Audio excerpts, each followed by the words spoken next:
మీరు కూడా ఇలాంటి cinema looking like videos capture చేయాలనుకుంటే ఈ వీడియోలో నేను చెప్పిన ఈ 5 పాయింట్స్ని ఫాలో అయితే అవ్వండి. ఈ 5 పాయింట్స్లో third point and fifth point film look తీసుకురావడానికి చాలా ఇంపార్టెంట్ రోల్ అయితే ప్లే చేస్తాయి. సో ఈ థర్డ్ అండ్ ఫిఫ్త్ పాయింట్ అస్సలు మిస్ అవ్వకండి.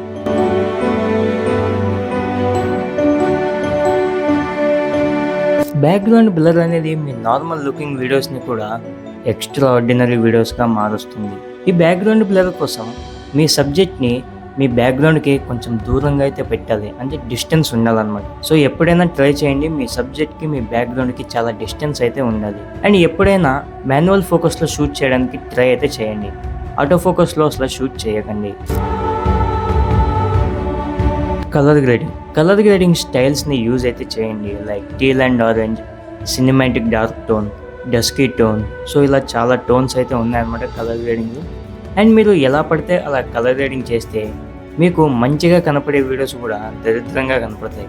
సో ఎలా పడితే అలా కలర్ గ్రేడింగ్ చేయకండి, ఈ కలర్ గ్రేడింగ్ స్టైల్స్ని యూజ్ అయితే చేయండి. ఈ కలర్ గ్రేడింగ్ గురించి ఇంకా తెలుసుకోవాలనుకుంటే నేను ఆల్రెడీ దీనిపైన కొన్ని వీడియోస్ అయితే చేశాను అనమాట. సో ఇక్కడ కనపడుతున్న ఈ 2 వీడియోస్ని చూసేస్తే మీరు కలర్ గ్రేడింగ్ అనేది ఈజీగా చేసుకోవచ్చు.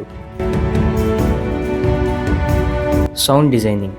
మీ వీడియోస్లో ఒకవేళ వాటర్ ఫ్లో అవుతుంటే మీరు వాటర్ ఫ్లో సౌండ్ ఎఫెక్ట్ని యూజ్ చేయండి. మీ వీడియోలో ఒక వాకింగ్ క్లిప్ కనుక ఉంటే మీరు వాకింగ్ సౌండ్ ఎఫెక్ట్ని యూజ్ చేయండి. లేకపోతే మీ వీడియోస్లో రెయిన్ పడుతుంది అనుకోండి, మీరు rain sound effect with thunder stones sound effect కూడా యూజ్ అయితే చేయవచ్చు. ఇలా మీరు మీ వీడియోస్కి రిలేటెడ్ ఏవైతే సౌండ్ ఎఫెక్ట్స్ యూజ్ చేయాల్సి ఉంటుందో అవన్నీ మీరు యూజ్ చేస్తే మీ వీడియోస్ అనేవి ఇన్స్టెంట్గా సినిమాటిక్గా అయితే అవుతాయి.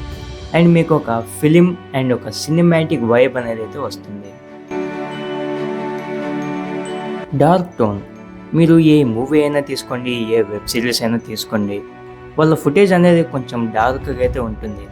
అంటే కలర్స్ అన్నీ డీసాచురేటెడ్గా అండ్ ఫుటేజ్ అనేది కొంచెం అండర్ ఎక్స్పోజ్గా అయితే ఉంటుంది.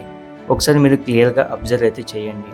సో ఫుటేజ్ బ్రైట్గా ఉండటం వల్ల, లేకపోతే ఫుటేజ్ కొంచెం సాచురేటెడ్గా ఉండటం వల్ల మీకు ఒక సీరియల్ వైబ్ అనేది అయితే వస్తుంది. సో ఒక సీరియల్ చూసినట్టు అనిపిస్తుంది. సో ఇప్పుడు నా ఫుటేజ్ కూడా కొంచెం డార్క్గానే ఉంది, ఒకసారి అబ్జర్వ్ అయితే చేయండి. సో ఈ డార్క్ టోన్ వల్ల మీకు ఒక ఫిల్మీ అండ్ ఒక సినిమాటిక్ వైబ్ అనేది అయితే వస్తుంది. Number 5th and most important point, composition and lighting.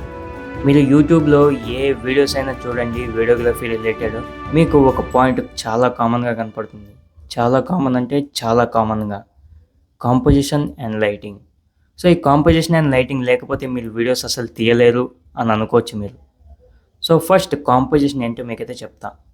Composition అంటే మీ ఫ్రేమ్లో మీరు ఎక్కడైతే సబ్జెక్ట్ పెడతారో దాన్ని గైడ్ చేస్తుందన్నమాట ఈ కాంపోజిషన్. అంటే సబ్జెక్ట్ని ఎక్కడ ప్లేస్ చేయాలో చెప్తుందన్నమాట ఈ కాంపోజిషన్.